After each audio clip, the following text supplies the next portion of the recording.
we're getting a nice visit from our friends. They're actually our enemies. The lovely auditors for Dunder Mifflin. Now, I know for a fact my ex-girlfriend Jan is just doing this to get back at me because I broke up with her on voicemail. He said that? I am not trying to get back at him. I could literally care less about Michael. I'm completely focused on my career and raising my daughter right now. But now that you bring it up, is he dating anyone?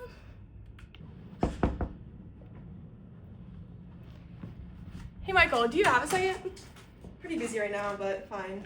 I'm just wondering where we could set up while we're here for the next couple of days. Next couple days? Jan really is obsessed with me. So... Just take the conference room next door. If you're lucky, you'll hear me singing karaoke night this week. We're genuinely just here to begin the audit. It's our third time out here, and Michael's somehow more surprised every time. We're currently in the planning phase, so we use preliminary analytical procedures to identify risk of material misstatement. So basically, if the numbers aren't consistent or something seems off, then we start digging. The main analytical procedures we perform are horizontal analysis, which shows changes in account balances over time, and calculations of financial ratios, which look for fluctuations or deviations from industry average ratios. So we're going to use the preliminary financial statement data given to us by the accounting department to perform our initial analysis. So Angela keeps a very tight grip on the financials and always wants to make sure they are perfect before she gets them to us. Sometimes this type of control could be a red flag, but Angela just seems like a perfectionist. We need to beg for these financials. Hey Angela, can you sit over the financials when you have a second? We're getting started on audit planning. Well, if Kevin would stop eating his chili and get his work done, then it would be ready to go. But This is a performance-enhancing lunch. It helps me think. you spilled chili on the general ledger last time. You know what? We'll come back after lunch. Internal controls seem informal. Angela sent over the financials, and I just calculated inventory turnover, and it dropped a lot. Industry average is like 8 times per year. They're at 2. Also, sales are only up 3%. This is where we house the finest paper products in the northeastern United States.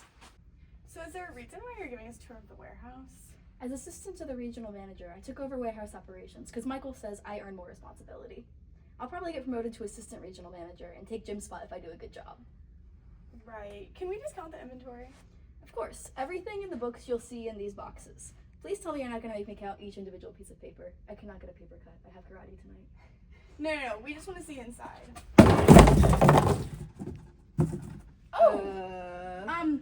Is there a reason the boxes are empty? It says there's 1,000 pieces of paper in that box.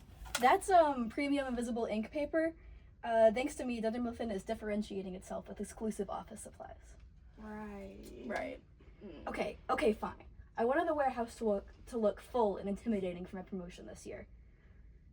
If the box says it's full, it's full. So we are definitely going to need to increase our risk assessment of inventory and expand our testing.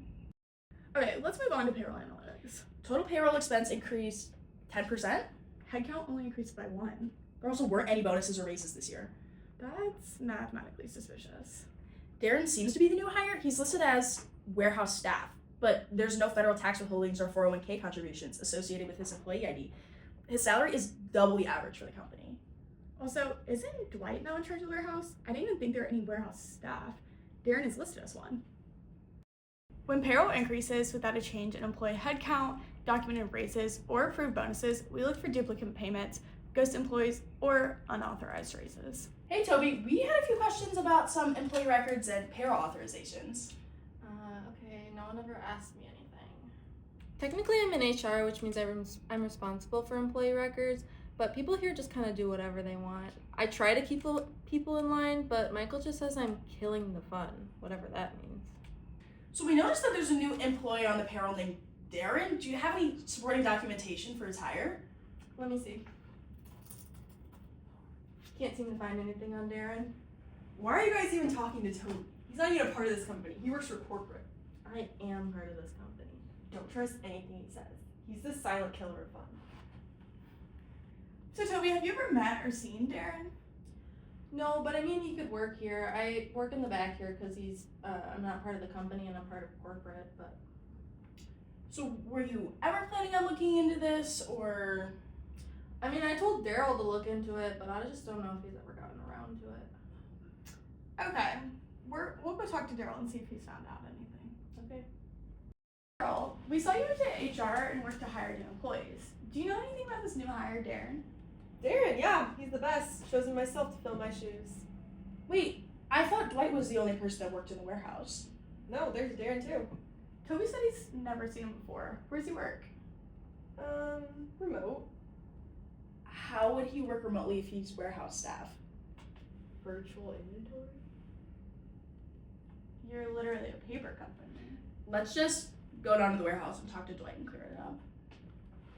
Hey Dwight, who's this Darren? Daryl said that he works in the warehouse but is remote some days. There's no one here by that name. I'm in charge here. This entire warehouse is my prized possession. I love it more than my beet farm. I'm thinking that this Darren could be Daryl in disguise.